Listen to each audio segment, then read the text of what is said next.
राधे राधे बच्चा लोग, क्या हाल चाल। उम्मीद करता हूँ आप सब लोग ठीक होंगे।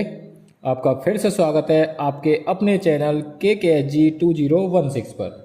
तो आज हम स्टार्ट करने वाले हैं एक और नई वीडियो, जिसमें हम पढ़ेंगे last topic of the human I and the colourful world.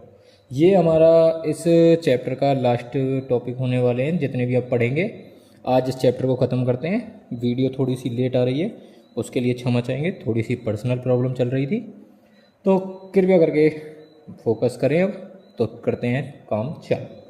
तो स्टार्ट करने से पहले कृपया करके चैनल को ज़्यादा से ज़्यादा सब्सक्राइब करें। हमारे 1000 सब्सक्राइबर होने वाले हैं। लगभग 40 से 45 सब्सक्राइबर हमारे बचे हैं। तो वीडियो को ज़्यादा से ज़्यादा शेयर करें अपने दोस्तों के पास, ज़्यादा से ज़्यादा लाइक करने की कोशिश करें। तो चलते हैं आगे, ज़्यादा टाइम वेस्ट ना करते हुए। तो आज का जो टॉपिक हमारा रहने वाला है वो रहेगा एटमॉस्फेरिक रिफ्रैक्शन और स्कैटरिंग ऑफ लाइट से रिलेटेड।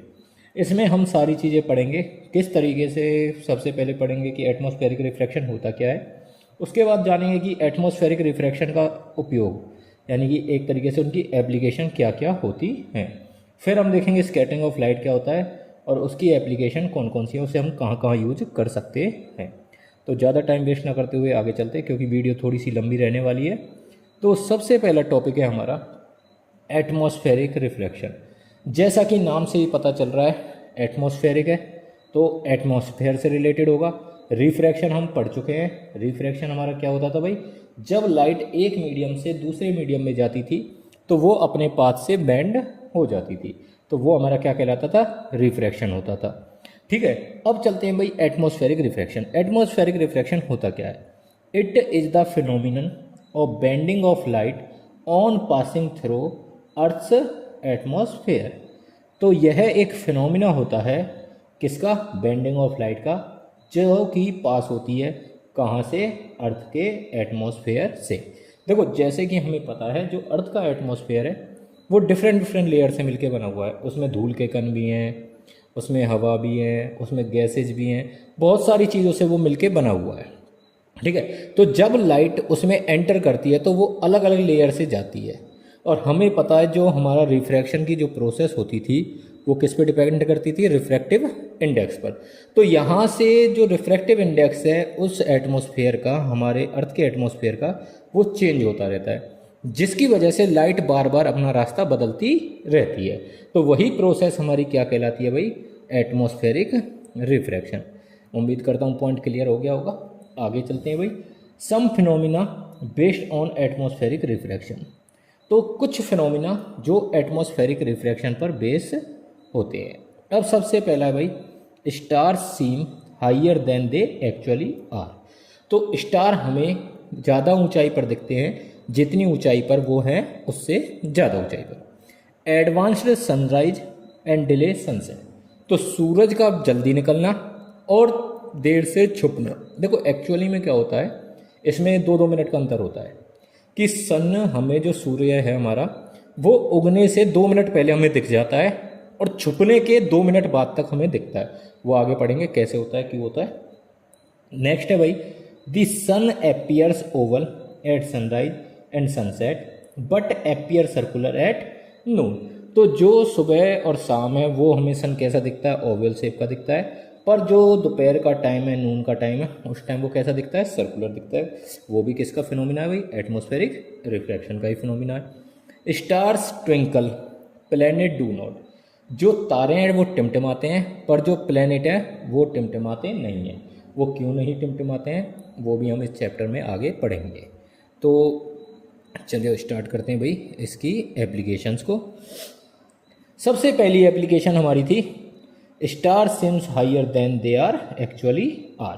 तो जो तारे हैं वो अपनी एक्चुअल पोजीशन से, हमें पहली बात तो वो अपनी एक्चुअल पोजीशन पर होते ही नहीं है जहाँ वो हमें दिख रहे हैं, वो उनकी एक्चुअल पोजीशन होती नहीं है। अब देखो होता क्या है, सबसे पहले भाई ये है actual position of the star. ठीक है, उम्मीद कर रहा हूँ सभी को दिख रही होगी। अब जैसे ही इसकी लाइट हमारे एटमॉस्फेयर में एंटर करी, वो अलग अलग लेयर से गई। ये नॉर्मल है भाई, जितनी भी ये लाइनें दिख रही हैं आपको, तो इनसे बैंड होते होते होते होते वो हमारी आंखों तक पहुंचती है। पर हमें पता है, हमें तो लाइट सीधी आती हुई दिखेगी, तो हमें लाइट कहाँ से दिखी, यहाँ से आती हुई दिखी। तो सन की जो जो स्टार्स की जो इमेज है वो कहाँ बनी, यहाँ पर बनी। तो एक्चुअल पोजीशन तो उनकी ये थी, पर हमें दिखती कहाँ है, इस पोजीशन पर, ठीक है। तो ऑब्जर्वर तो अर्थ पे है, तो इसी वजह से वो देखो होता यहाँ है, अब दिख कहाँ रहा है, इससे ऊंची वाली पोजीशन पर दिख रहा है ना, इससे ऊपर दिख रहा है, तो इससे ऊपर दिख रहा है, तो यही उसने बोला था। अब होता क्या है, देखो इसी बार इसे पढ़ लेते हैं। इसमें लिखा क्या क्या है, light from stars travel through vacuum. तो लाइट है जो वो अर्थ के एटमॉस्फेयर में एंटर होने से पहले किस में चलती है, वैक्यूम में चलती है। As it passes from rare to denser layer of airs. तो यह रेयर मीडियम से डेंसर मीडियम में ट्रेवल करती है, जो कि कौन बनाती है, एयर की डिफरेंट लेयर्स बनाती है। It bends toward the normal due to increase optical density. हमें पता है जब भी लाइट रेयर मीडियम से डेंसर मीडियम में जाती है तो क्या होता है भाई, वो टुवर्ड दी नॉर्मल चली जाती है, सॉरी इस तरीके से जाएगी, ठीक है, टुवर्ड दी नॉर्मल चली जाएगी। तो वो काम यहाँ होता है। This bending makes the star appear at higher position than it actual position. तो यही बेंडिंग, यही रिफ्रैक्शन क्या काम करता है, स्टार्स को हमें एक्चुअल पोजीशन से हायर पोजीशन पर दिखाता है। उम्मीद करता हूँ टॉपिक क्लियर हो गया होगा। आगे चलते हैं भाई, आगे क्या बोला इसने, आगे इन्होंने दूसरी application Lee.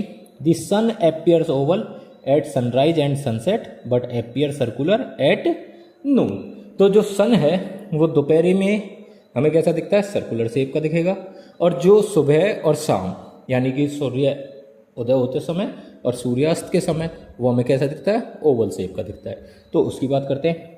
Eight sunrise and sunset, सूर्योदय के समय और सूर्यास्त के समय, the sun is near the horizon. जो सन होता है वो होरिजन के नियर होता है। होरिजन क्या होता है भाई, देखो अगला टॉपिक आएगा उसमें दिखाते हैं। At its light rays from the top and bottom bend unequally. एक सेकंड देखते हैं इसकी इमेज है या नहीं है।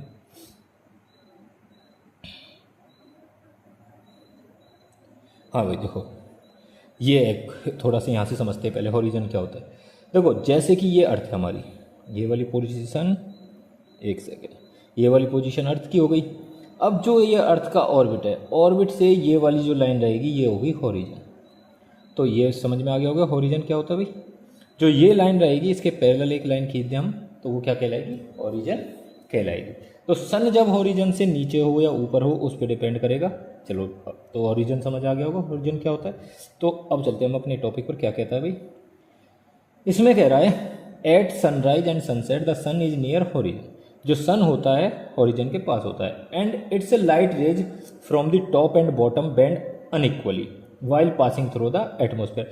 जो उसकी लाइट है वो अनइक्वली पास होती हैं एटमोसफेयर से, make the sun appear over. तो यही रीजन होता है जो सन की शेप को चेंज होती हुई दिखाता है। एक्चुअली में चेंज नहीं होती, वो हमें दिखती है। कैसी शेप दिखेगी, ओवल शेप दिखेगी। At the moon the sun is overhead. और जब दोपहर के समय में सन बिल्कुल हमारे सर के ऊपर की तरफ होगा, जैसे कि अगर हम यहाँ खड़े हैं तो सन कहाँ होगा भाई, सन हमारे सर के बिल्कुल ऊपर होगा इस तरीके से। And its rays enter the atmosphere straight. और जो इसकी रे आएगी सन की वो एटमोसफेयर में कैसे आएगी, सीधी। और हमें पता है जब भी कोई लाइट कैसे आती है भाई, नॉर्मल के अलोंग आती है तो वो सीधी आएगी और सीधी ही चली जाएगी, वो बेंड नहीं होगी।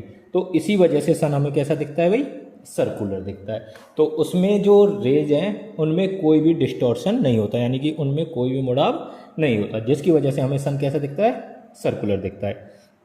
तो चलते हैं भाई नेक्स्ट पर। अरे भाई साहब चल जाइए थोड़ा सा।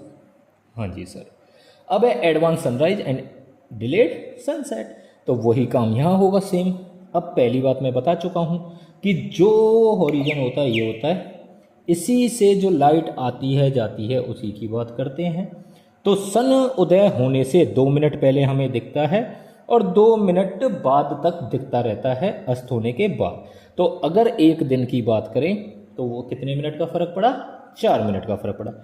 देखो यहाँ यही लिखा हुआ है, the sun appear to rise about 2 minute earlier and the sun about 2 minutes later than its actual position.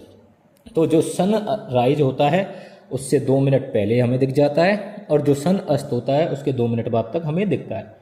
As sunlight passes through the earth atmosphere it bends due to varying density of air causing the light to follow a curved path. This make the sun visible even when it is silently below the horizon. As a result, we experience around 4 extra minutes of daylight. देखो simple सी बात है, बोला कुछ नहीं है। सन यहाँ था भाई, ये सन था, लाइट आई, लाइट आने के बाद जैसे ही एटमॉस्फेयर में गई, एटमॉस्फेयर से क्या हो गई, रिफ्रैक्ट हो गई। रिफ्रैक्ट होने के बाद वो हमें कहाँ से दिखी, यहाँ से आती हुई दिखी। तो सन क्या होने से पहले, राइज होने से पहले हमें क्या हुआ, पहले ही इस पोजीशन पर दिख गया। कितने मिनट पहले, 2 मिनट पहले। वही सेम कंडीशन अस्त होते टाइम दिखेगी भाई। अस्त जैसे मान के चलो इस डायरेक्शन में हुआ यहाँ, तो यहाँ से लाइट आएगी, पर हमें सन कहाँ दिखेगा, हमें यहाँ दिखेगा सन। और यहाँ सन दिखेगा, तो सन दिखने का मतलब क्या है भाई, यहाँ से है तो वो भी कितने मिनट तक दिखेगा, वो भी 2 मिनट तक दिखता है। अब वो 2 मिनट तो 2 मिनट तो ये सूर्योदय के हो गए, प्लस में 2 मिनट कहाँ के हो गए, अस्त के हो गए। तो हमें एक्स्ट्रा सनलाइट मिलती है कितने मिनट के लिए भाई, वो 4 मिनट के लिए एक दिन में। ठीक है भाई, उम्मीद करता हूँ पॉइंट क्लियर हो गया होगा। बाकी प्रोसेस सेम वही चलनी है, रिफ्रैक्शन वाली, एटमॉस्फेरिक रिफ्रैक्शन। फंडा वही है, एयर है, एयर अलग अलग लेयर बनाती है, अलग अलग लेयर बनाती है, तो लाइट उसमें एंटर करेगी। लाइट उसमें एंटर करने के बाद अपने पाथ से डाइवर्ट होगी, जैसे रेयर से डेंसर में जा रही है तो क्या होगा भाई, टुवार्ड दी नॉर्मल वो जाएगी। और रेयर डेंसर से रेयर में जाएगी तो क्या होगा, अवे दी नॉर्मल जाएगी। उसी बेंडिंग की वजह से ही ये सारे फिनोमिना हमारे होते हैं। तो चलिए भाई आगे। अब आता है भाई star twinkle planet do not. जो तारे हैं वो टिमटिमाते हैं, और जो है प्लैनेट्स हैं, ग्रह हैं, वो नहीं टिमटिमाते। उसका रीजन क्या है। अच्छा एक बात बता ना, हमारे सबसे पास कौन सा स्टार है, ये आपको लिए क्वेश्चन है, वो आपको बताना है। ठीक है, हाँ भाई, star twinkle because their light pass through the earth moving atmosphere. जहाँ की कहा इन्होंने, जो तारे होते हैं वो ट्विंकल करते हैं क्योंकि उनकी लाइट पास होती है अर्थ के एटमॉस्फेयर से, causing the light to bend irregularly. तो इनकी लाइट इरेगुलरली बेंड होती रहती है। This changes their brightness and position, जिसकी वजह से उनकी ब्राइटनेस और पोजीशन चेंज होती रहती है। तो वो हमें कभी दिखते हैं, कभी नहीं दिखते। टिमटिमाने का मतलब क्या होता है, टिमटिमाने का मतलब यही तो होता है भाई, लाइट जली बंद हुई, जली बंद हुई, जली बंद हुई, इस तरीके से तो होता है। तो वही काम होता है, तारे एक बार हमें दिखे, फिर दिखना बंद हुए, फिर दिखे, फिर दिखना बंद हुए। अब दिखने बंद होने का मतलब ये नहीं है कि वो अपनी पोजीशन चेंज करते, वो तो उसी पोजीशन पे मान के चलो एक तरीके से। देखो मूव तो अर्थ हमारी करती है, पूरा जितनी गैलेक्सी वो मूव करती है, पर सिंपली जो लाइट है ना, वो अलग अलग पाथ पर जाती रहती है।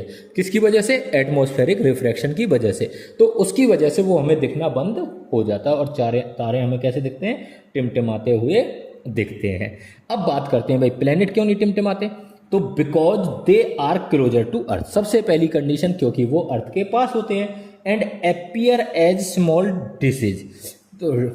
तो किसकी तरह दिखते हैं, एक स्मॉल प्लेट की तरह वो हमें दिखते हैं, नॉट पॉइंट सोर्स। देखो एक चीज़ है, अगर कोई बड़ी से बड़ी चीज़ तुमसे बहुत दूर ले जाके रख दी जाए, बड़ी से बड़ी चीज़ इन्फिनिटी डिस्टेंस पर रख दी जाए, इन्फिनाइट डिस्टेंस पर रख दी जाए, तो तुम्हें वो क्या दिखेगी, बहुत छोटी सी दिखेगी, पॉइंट साइज दिखेगी। पर उसी चीज़ को अगर हम सामने ला के रख दें तो वो पॉइंट साइज तो नहीं दिखेगी, क्योंकि पॉइंट साइज नहीं दिखेगी तो वो कैसी दिखेगी, बड़ी दिखेगी। तो अब सर्कुलर चीज़ है तो हमें कैसी दिखेगी, डिस्क की तरह दिखेगी, जैसे कि हमारी गोल चीज़ कोई होती है। Light from different part of the disc averages out. तो जो लाइट होती है वो सभी पार्ट से निकल के आती है। देखो एक अगर रे सिंपल है, अगर सिंपल वे में एक रे जा रही हो और एक बंडल ऑफ रे जा रही हो, सब ध्यान से समझना, अगर एक रे आ रही है उस पर इफेक्ट ज़्यादा दिखेगा, और जब बंडल ऑफ रे जाएंगी ना साथ में मिलके, तो उन पे इफेक्ट कम दिखेगा। तो उसी वजह से, जैसे कि एक पार्ट की उसके की लाइट नहीं दिखी हमें, पर दूसरे की तो दिख रही है, दूसरे की नहीं दिखी, तीसरे की दिख रही है, तीसरे की नहीं दिखी, चौथे की तो दिख रही है। तो अलग अलग रेज से हमें लाइट दिखती रहती है, जिसकी वजह से हमें प्लेनेट कभी भी आंखों से ओझल नहीं होता। आंखों से ओझल ही नहीं हो रहा तो वो टिमटिमाएगा कैसे? क्योंकि मैंने अभी बताया टिमटिमाना क्या होता है भाई, एक बार दिखा फिर नहीं दिखा, फिर दिखा फिर नहीं दिखा, फिर दिखा, और ये प्रोसेस जल्दी जल्दी हो, तब वो क्या कहलाती है? टिमटिमाना कहता है। तो यहाँ तो जो प्लेनेट की लाइट है, एक तो उसका रीजन 2 हो गए। अब 2 रीजन याद रखने। सबसे पहला रीजन जो कि प्लेनेट हैं अर्थ के पास होते हैं, पहला रीजन। दूसरा, क्योंकि वो अर्थ के पास होते हैं तो उनकी लाइट रेगुलरली हमारी आंखों तक पहुंचती रहती है, जिसकी वजह से वो हमें टिमटिमाते हुए नहीं दिखते। तो ये 2 रीजन इनके होने वाले हैं। एक तरीके से आप डिफरेंस भी बोल सकते हो भाई, स्टार ट्विंकल करते हैं, प्लेनेट ट्विंकल क्यों नहीं करते? क्योंकि स्टार दूर होते हैं, प्लेनेट पास होते हैं, पहला रीजन हो गया। दूसरा, जो स्टार्स की लाइट है वो कभी हमारी आंखों तक पहुंचती है, कभी नहीं पहुंचती, ड्यू टू कौन सा? Atmospheric refraction. पर जो प्लैनेट्स की लाइट है वो हमारी आंखों तक लगातार पहुंचती रहती है, इस वजह से वो हमें दिख जाते हैं। तो अगर वीडियो आपको पसंद आ रही हो तो चैनल को सब्सक्राइब करें, वीडियो को ज़्यादा से ज़्यादा लाइक करें और अपने दोस्तों के पास शेयर करें। देखो चैनल को थोड़ा सा सब्सक्राइब कर दो, इससे हमें मोटिवेशन मिलता रहेगा। तो भाई चलते हैं थोड़ा सा आगे की तरफ। अरे चलिए सर, हाँ जी सर। अब देखो यहाँ हमारा एटमॉस्फेरिक रिफ्रैक्शन खत्म होता है। अब हमारा नेक्स्ट टॉपिक क्या है? Scattering of light. अब स्कैटरिंग ऑफ लाइट क्या होता है भाई? अब देखो भाई, it is the phenomenon where, क्या कह रहे हो सर? फिनोमिनन क्या होता है? अरे देखो 2 वर्ड होते हैं, एक फिनोमिनन एक फिनोमिना, ये एक दूसरे के सिंगुलर प्लूरल है, ठीक है। अब फिनोमिनन होता क्या है? अब फिनोमिनन का मतलब एक सिंपल चीज है, कोई भी प्रोसेस जो प्राकृतिक रूप से हो रही हो, स्वतः हो रही हो, प्रकृति के द्वारा की जा रही हो, तो उसी को हम बोलते हैं फिनोमिनन, ठीक है। फिनोमिनन हमारा मे भी सिंगुलर है और फिनोमिना हमारा प्लूरल है। तो एक बार देखो चेक कर लेना, इसका मेरे को कन्फर्म याद नहीं है, बाकी नहीं तो मैं देख के बता दूंगा अगली वीडियो में आपको, ठीक है। तो चलो करते हैं। It is the phenomenon where light changes direction upon striking particles like atoms, molecules और डस्ट। तो इनका कहने का मतलब है स्कैटरिंग होती क्या है? स्कैटरिंग का सिंपल सा फंडा है, जब भी कोई फिनोमिना होगा लाइट का, किसके द्वारा? जब लाइट टकराएगी किससे? किसी एटम से, मॉलिक्यूल से और डस्ट पार्टिकल से। तो it occurs due to the bouncing off electromagnetic radiation by particle in the medium. तो इसकी वजह से ही एक फिनोमिना होती है, एक प्रोसेस होती है, उसी को हम क्या बोलते हैं? स्कैटरिंग ऑफ लाइट कहते हैं। इसमें होता क्या है? इसमें बाउंसिंग ऑफ होता है किसका? इलेक्ट्रोमैग्नेटिक रेडिएशन का, by the particle in that medium. जो उस मीडियम में पार्टिकल हैं उनके द्वारा लाइट को टकराकर इधर उधर डायरेक्शन में भेज दिया जाता है, वो क्या कहलाती है भाई? स्कैटरिंग ऑफ लाइट कहलाती है। अब नहीं भाई, scattering explain that the intensity of scattered light is inversely proportional to the 4th power of wavelength of light. This means shorter wavelength scatter more than longer one. तो Rayleigh ने बताया कि उन्होंने एक्सप्लेन किया जो इंटेंसिटी ऑफ लाइट होती है वो इनवर्सली प्रोपोर्शनल होती है किसके? 4th power of the wavelength of the light के। यानी कि जो इंटेंसिटी ऑफ लाइट होगी वो इनवर्सली प्रोपोर्शनल होगी 1/λ की पावर 4 के। यही बोला इसने, वेवलेंथ की पावर के। तो इसका कहना क्या भाई? देखो इनवर्सली का मतलब क्या होता है? इनवर्सली का मतलब होता है अगर एक चीज घटेगी तो दूसरी चीज ऑटोमेटिक बढ़ेगी। क्या बोला भाई मैंने? अगर एक चीज घटेगी तो दूसरी चीज ऑटोमेटिक बढ़ेगी, ठीक है। एक सेकंड, थोड़ा सा इसे चेंज करते हैं भाई। हाँ भाई, तो क्या बोला? एक चीज बढ़ेगी तो दूसरी चीज घटेगी। तो ऐसा भी हो सकता है एक चीज घटेगी तो दूसरी चीज बढ़ेगी। तो ये हमारा क्या होता है? स्कैटरिंग ऑफ इनवर्सली प्रोपोर्शनल होता है। अब इन्होंने बोला जो इंटेंसिटी होती है वो होती है इनवर्सली प्रोपोर्शनल किसके? लैम्डा की पावर 4 के। जो वेवलेंथ है उसे डिनोट करते हैं लैम्डा से, ठीक है। अब रेले ने बोला scattering is valid when the size of scatterer, जिस स्कैटरर का मतलब है जिससे टकरा के लाइट वापस जा रही है, जैसे कि एटम, मॉलिक्यूल, डस्ट पार्टिकल थे ना, इनका जो साइज होगा वो वेरी वेरी लेस देन होगा वेवलेंथ ऑफ लाइट से। यानी लाइट से उनकी जो वेवलेंथ होगी वो बहुत छोटी होगी। If x is very very greater than wavelength of light, all the wavelength scatter almost equally. अगर जो एक्स है, एक्स का मतलब यहाँ है भाई पार्टिकल से, जो इन पार्टिकल का साइज है उससे, अगर वो बहुत बड़ा है वेवलेंथ ऑफ लाइट से, तो वहाँ पर स्कैटरिंग की प्रोसेस नहीं होगी। Wavelength of scatter almost equally, जो वेवलेंथ स्कैटर की वेवलेंथ रहेगी वो क्या रहेगी, अप्रोक्सीमेट इक्वल रहेगी। Phenomena like blue sky, white cloud and red sunrises and sunset. तो देखो जो भी फिनोमिना है, जैसे कि कौन सा, blue colour of sky, white colour of clouds और रेड कलर जो होता है सनराइज और सनसेट के टाइम पे किसका, सन का, वो सारे इसी के फिनोमिना हैं। चलो एक एक करके इन सभी चीज़ों को समझते हैं, कौन सी चीज़ किस तरीके से होती है। सबसे पहले आता है भाई टिंडल इफेक्ट। टिंडल इफेक्ट क्या होता है? The Tyndall effect is the scattering of light. तो देखो टिंडल इफेक्ट होता है लाइट की स्कैटरिंग ही प्रोसेस है by tiny particles in a colloid of suspension.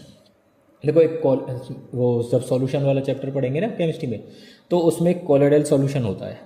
तो कॉलोइडल सॉल्यूशन से ही टिंडल इफेक्ट पॉसिबली दिखता है। This effect make the path of light visible. और इसमें होता क्या है, इसमें हमें जो पाथ होता है लाइट का, रास्ता होता है, वो हमें क्लियर दिख जाता है। जैसे जैसे मॉर्निंग का टाइम होता है ना, कभी कभी तुमने घने जंगलों में फिल्मों में देखा होगा, लाइट की किरणें आती हुई दिखती हैं। और जो लाइट की किरणें आती हुई दिखती है ना, देखो इस तरीके से पेड़ होते हैं, थोड़े से बनाने की कोशिश करते हैं, इस तरीके से उनकी टोप सी बनी हुई होती है, इस तरीके के पेड़ होते हैं, ठीक है। इन पेड़ों में से जब धूप आती है, सनलाइट आती है, तो सनलाइट आने के बाद, भाई साहब छोटे हो जाओ, अरे यार, हाँ जी, हाय राम रे, जो सनलाइट आती है इस तरीके से आएगी, वो सनलाइट का रास्ता हमें एक्चुअली क्लियर दिखेगा। और वही रास्ते की जो प्रोसेस है, जिस प्रोसेस से वो रास्ता बना है, वही क्या कहलाता है, हमारा टिंडल इफेक्ट कहलाता है। अब इसके कुछ की पॉइंट है जो हमें याद रखने हैं। It happen when a beam of light passes through a colloidal solution. तो यह जब तभी होगा जब लाइट की बीम, यानी जो लाइट रेज है, वो पास होंगी किससे, कॉलोइडल सॉल्यूशन से। The particles in the colloidal scatter the light in different direction. जो पार्टिकल होते हैं कॉलोइडल सॉल्यूशन के, वो डिफरेंट डायरेक्शन में क्या करते हैं, लाइट को भेजते हैं। This makes the light beam visible from the side. और दूसरी साइड से, मतलब एक तरफ से खड़े होकर हम लाइट के रास्ते को उससे देख सकते हैं। एग्जाम्पल के लिए, light from a torch becoming visible in dusty room. जैसे कि किसी रूम में धूल ही धूल उड़ रही है, उस धूल में क्या होगा भाई, अगर हम टॉर्च की लाइट जलाते हैं, तो टॉर्च की लाइट जलाने से हमें अपनी टॉर्च का वो रास्ता बिल्कुल दिखेगा जहाँ से टॉर्च की लाइट आगे की तरफ जा रही है। तो वही हमारा क्या है, टिंडल इफेक्ट है। This effect is named. अब देखो जी, इसका नाम टिंडल इफेक्ट क्यों रखा गया। जो एक साइंटिस्ट है जॉन टिंडल, उन्होंने इसे डिस्कवर किया था कब, 1860 में सॉरी। तो इसी वजह से इनका नाम क्या रखा गया, टिंडल इफेक्ट रखा गया। ठीक है भाई, आगे चलते हैं, चलिए मित्र। हाँ जी सर। अब नेक्स्ट है हमारी application of scattering of light की। Blue colour of clear sky. Clear sky का कलर ब्लू क्यों होता है? देखो हमारे स्काई का कलर चेंज होता रहता है, इसका ध्यान रखना। पर जो क्लियर स्काई की बात करिए वो ब्लू क्यों होता है? The blue colour of sky is due to the Rayleigh elastic scattering of sunlight. वो इसमें सिंपल बोल सकते हो, स्कैटरिंग ऑफ लाइट की वजह से जो हमारा आसमान है उसका कलर क्या होता है, ब्लू होता है। ठीक है। Sunlight is made up of different colour of light. हमें पता है जो सनलाइट है वो वाइट लाइट है, और जो कि कितने कलर से मिलकर बनी हुई है, 7 कलर से, जिसे हम पिछले चैप्टर में, मतलब पिछली वीडियो में पढ़ चुके हैं। When it pass through the atmosphere, जब यह एटमोसफियर से पास होती है तो blue light is scattered in all direction by the टिनी molecule. तो जो ब्लू कलर है वो तीनों में फैला, मतलब छोटे छोटे एयर के पार्टिकल के द्वारा फैला दिया जाता है आसमान में। Blue light is scattered more than other colours. अच्छा भाई, अब एक चीज को थोड़ा सा समझते हैं। देखो हमें पता है 7 कलर होते हैं, और 7 कलर किस फॉर्म में होते थे? वो होते थे विबग्योर की फॉर्म में। ठीक है। विबग्योर कहाँ से थी? ऊपर से थी, नीचे से थी? जल्दी से याद करेंगे भाई, क्या आंसर से थी? तो विव ग्योर में वॉयलेट, इंडिगो, VIV विव ग्योर, GYOR हो गई भाई साहब। 1 2 3 4 5 6 7, ठीक है। जो रेड कलर होता है इसकी वेवलेंथ क्या होती है भाई, सबसे ज़्यादा होती है, तो ये सबसे कम स्कैटर्ड होगा। जिसकी वेवलेंथ, जिसके लैम्डा की वैल्यू ज़्यादा, उसकी स्कैटरिंग पावर सबसे कम, तो यानी कि ये सबसे कम स्कैटर हो। ऑरेंज उससे थोड़ा सा ज़्यादा, वॉयलेट येलो उससे ज़्यादा, ग्रीन उससे ज़्यादा, ब्लू उससे ज़्यादा, वॉयलेट इससे ज़्यादा, ये और इंडिगो उससे ज़्यादा, वॉयलेट सबसे ज़्यादा। अब तुम कहोगे सर वॉयलेट क्यों नहीं होता, भाई होना तो वॉयलेट को चाहिए क्योंकि सबसे कम वेवलेंथ किसकी है, वॉयलेट की, पर दिखता हमें क्या है, ब्लू। तो अप्रोक्सीमेट वॉयलेट, इंडिगो, ब्लू, ये तीनों बहुत ज़्यादा मात्रा में क्या होते हैं, स्कैटर्ड होते हैं, फैलते हैं, पर जो ब्लू कलर है वो इन सब को डोमिनेट करते हुए हमें क्लियरली दिख जाता है, क्योंकि ये तीनों कलर आप देखोगे थोड़े थोड़े मैच खाते हुए मिलेंगे, ठीक है। अब अंश इनका भी होता है स्कैटरिंग में, पर जो ब्लू कलर है उसका अंश थोड़ा ज़्यादा हमें दिख जाता है। सेम कंडीशन आप सन वगैरह को देखोगे, जो रेडिश कलर दिखता है, अभी पढ़ेंगे उसे आगे हम, कि जो सन का रेडिश कलर दिखता है सनसेट, वो थोड़ा सा ऑरेंज भी दिखेगा, थोड़ा सा येलोइश भी दिखेगा, पर उसमें रेड कलर ज़्यादा दिखेगा। तो इस वजह से अब वो भी देखेंगे क्यों होता है भाई, ठीक है। उम्मीद करता हूँ क्लियर हो गया कि देखो सबसे ज़्यादा स्कैटर लाइट वॉयलेट, उससे कम इंडिगो, उसके बाद ब्लू, उसके बाद ग्रीन, उसके बाद येलो, उसके बाद ऑरेंज, उसके बाद रेड। तो इस तरीके से हमारा पैटर्न चलने वाला है, ठीक है। तो उम्मीद करता हूँ पॉइंट क्लियर होगा। तो लास्ट पॉइंट है, this is why we see the sky blue. तो अब इसमें एक की पॉइंट हमने क्या पढ़े कि हमें पता है जो सनलाइट है वो 7 कलर से मिलकर बनी हुई होती है, और 7 कलर के बने होने के बाद तो जब लाइट एटमॉस्फेयर से पास होगी तो जो छोटे छोटे पार्टिकल हैं एयर के, उनसे क्या है, लाइट टकराएगी, टकराने के बाद स्कैटर्ड हो जाएगी। स्कैटर्ड होने के बाद जो ब्लू कलर है वो सबसे ज़्यादा स्कैटर्ड होगा, इसी वजह से हमें क्या दिखता है, वो सारा आसमान ब्लू दिखता है। अब ब्लू कलर ही स्कैटर क्यों होता है, क्योंकि हमें पता है जितनी शॉर्टेस्ट वेवलेंथ होगी उतना ही ज़्यादा लाइट स्कैटर्ड होगी, उस कलर की लाइट स्कैटर्ड होगी। तो उम्मीद करता हूँ क्लियर हो गया होगा। आगे की तरफ चलते हैं भाई। नेक्स्ट है white colour of clouds. Clouds जो बादल होते हैं उनका कलर वाइट क्यों होता है। तो cloud appear white because the टिनी water droplets and ice crystal in them scattered all the colour of the sunlight. देखो एक चीज़ होती है, एक चीज़ बताता हूँ मैं आपको। अगर कोई ऑब्जेक्ट हमें ब्लैक दिख रहा है, अगर कोई ऑब्जेक्ट हमें ब्लैक दिख रहा है, तो ब्लैक का मतलब क्या है, उसमें जितने भी कलर हैं उन सभी कलर को अपने से दूर भेज दिया। क्या कर दिया, अपने से दूर भेज दिया।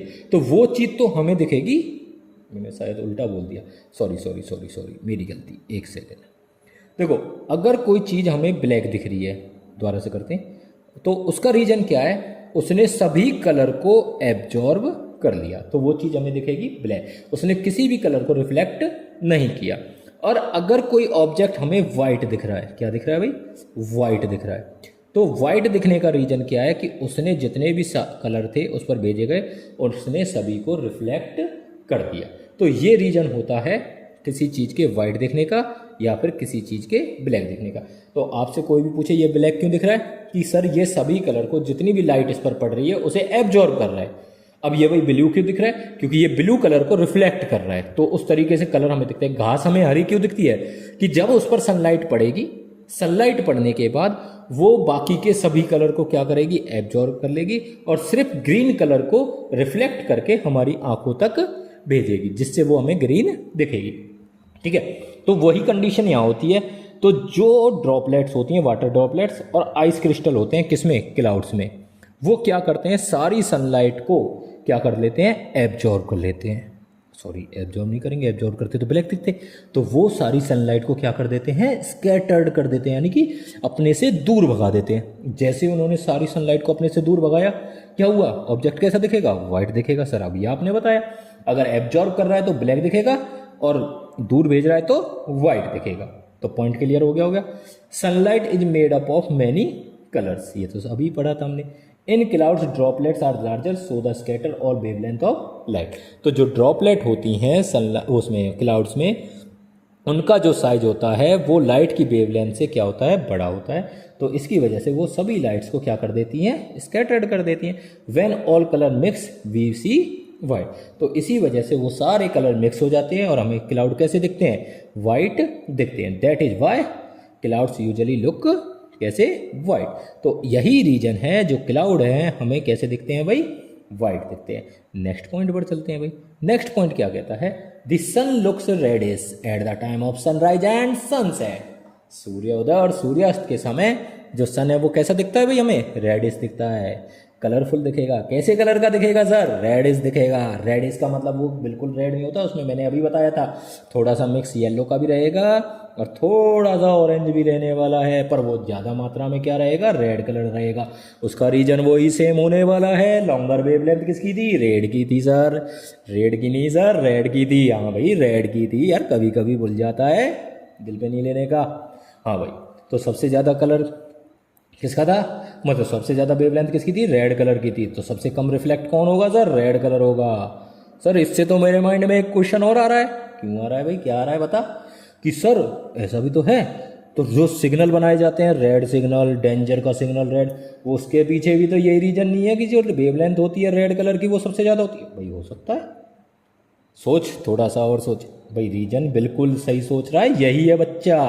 तो ठीक है, आगे समझेंगे उस चीज़ को। तो अब बात करते हैं यहाँ at sunrise sunset the sun is near the horizon. तो जो टाइम होता है सूर्योदय और सूर्यास्त का, तो सन जो होता है नियर द हॉरिजन होता है। So sunlight travel a longer distance through the atmosphere. तो इसी वजह से जो सन की लाइट है, सूर्य की लाइट है, वो एटमोस्फेयर में ज़्यादा डिस्टेंस तक ट्रेवल करेगी। अब शॉर्टर वेवलेंथ जितनी भी रहेंगी वो तो स्कैटर हो जाएंगी पहले ही एयर के पार्टिकल के द्वारा। अब ज़्यादा दूरी तक कौन जाएगा, जिसकी वेवलेंथ ज़्यादा होगी। तो उस वेवलेंथ में हमारे पास कौन होते हैं, रेड होता है, ऑरेंज होता है, बहुत कम मात्रा में कौन सा होगा भाई, येलो होगा। ठीक है, तो इसी वजह से हमें सन कैसा दिखता है, रेडिश दिखता है। ठीक है भाई, उम्मीद करता हूँ क्लियर हो गया होगा। तो भाई आगे चलते हैं। अब आ गया सर, वही आ गया, अभी क्वेश्चन बता रहे थे डेंजर सिग्नल। भाई बिल्कुल सही सोचा आपने, डेंजर सिग्नल भी रेड इसी वजह से होते हैं क्योंकि लेंथ जो वेवलेंथ होती है रेड कलर की वो कैसी होती है, ज़्यादा होती है, लॉन्गेस्ट होती है। तो वो बहुत कम स्कैटर करी जाती है एयर के पार्टिकल के द्वारा, और जो रेड लाइट है वो ज़्यादा डिस्टेंस तक ट्रेवल कर सकती है, चाहे वहाँ धुंध पड़ रही हो या कोहरा पड़ रहा हो। ठीक है, तो धुएं वगैरह में भी वो यूज में आ जाती है। तो इसलिए जो रेड कलर है वो बेस्ट माना जाता है वार्निंग के लिए। तो इसलिए उस डेंजर सिग्नल वगैरह को, रेड लाइट जो होती हैं, तो हम किसका यूज करते हैं, रेड कलर का यूज करना प्रीफर करते हैं। अरे खत्म हो गया, अरे वाह, पढ़ाने में आज तो मज़ा आया भाई। तो वीडियो को यहाँ समाप्त करते हैं। अब जो नेक्स्ट चैप्टर होगा उसे हम स्टार्ट करेंगे इलेक्ट्रिसिटी। कोशिश करेंगे उसे जल्द से जल्द ख़त्म कराने की, और जल्दी ही हम न्यूमेरिकल स्टार्ट करने वाले हैं। तो कृपया चैनल के साथ बने रहें, आपको हर एक न्यूमेरिकल अच्छे से प्रॉपर तरीके से कराया जाएगा और हर टाइप का न्यूमेरिकल आपको कराया जाएगा। ठीक है, तो टेंशन लेने की ज़रूरत नहीं है। तो जाने से पहले, अच्छा छोड़ के जा रहे हो, ऐसे नहीं जाना भाई। पहले वीडियो को लाइक करो, शेयर करो ज़्यादा से ज़्यादा अपने दोस्तों के पास, और चैनल को सब्सक्राइब करो। लगभग 9:55 आज तो भाई साहब जीप फिसल रही है बहुत ज़्यादा, सोचना पड़ेगा इसके बारे में। हाँ जी, 9:55 कितने भाई, 9:55 में भी हो चुके हैं हमारे। तो जल्दी से जल्दी इन्हें 1000 करवाओ और जो चैनल है उसे बढ़ाते हैं। ठीक है, तो चैनल का नाम तो आप सभी को पता है, @KKSG2016। तो धन्यवाद।